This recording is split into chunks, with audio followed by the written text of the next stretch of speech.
Их не пугает ни зной, ни стужа. Участники международного движения «Паркран» в Якутске продолжают выходить на забеги. Дмитрий Тымыров встретился с любителями бега.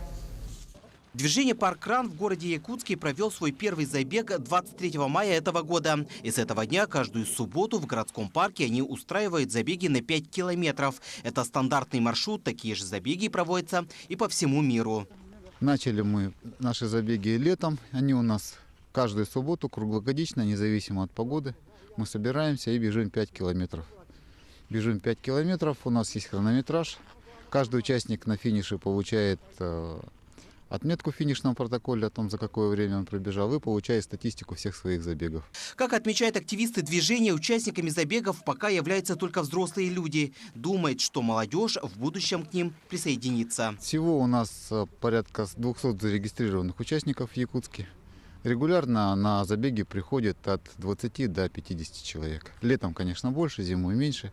Якутская точка забега считается самым отдаленным в нашей стране и пока единственным на Дальнем Востоке. И уже привлекает так называемых паркран-туристов. Паркран-туристы к нам уже приезжали в Якутск из Москвы. И даже были ребята из Англии, которые специально узнали, что в самом холодном городе в нашей стране есть движение «Паркран». Это были молодые ребята, студенты Джош Дэй и Гарри Эванс. Они приезжали к нам в конце сентября, поэтому такие холода не застали. Но все равно были очень рады и очень удивлены, что вот в нашем далеком городе есть такое движение. Этот забег тоже не стал исключением. В этот раз в забеге принимали участие гости из Новосибирска. Люблю бегать, решил попробовать.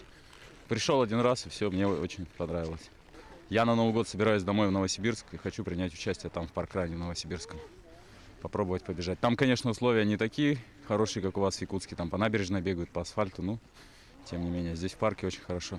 Как отмечают участники движения «Паркран», это не только забеги, но и новые знакомства, общение и, конечно же, пропаганда здорового образа жизни. Как только уже начала заниматься на улице, уже перестала болеть простудными заболеваниями. И силу дает, выносливость. Участники движения «Паркран» приглашают всех, кто любит бегать, каждую субботу в 9 часов утра в городском парке культуры и отдыха. Ведь в зимнее время найти место для досуга бывает сложно. А здесь вы каждую неделю найдете с кем пообщаться и заодно будете укреплять свое здоровье. Дмитрий Тымыров, Георгий Григорьев, Якутск.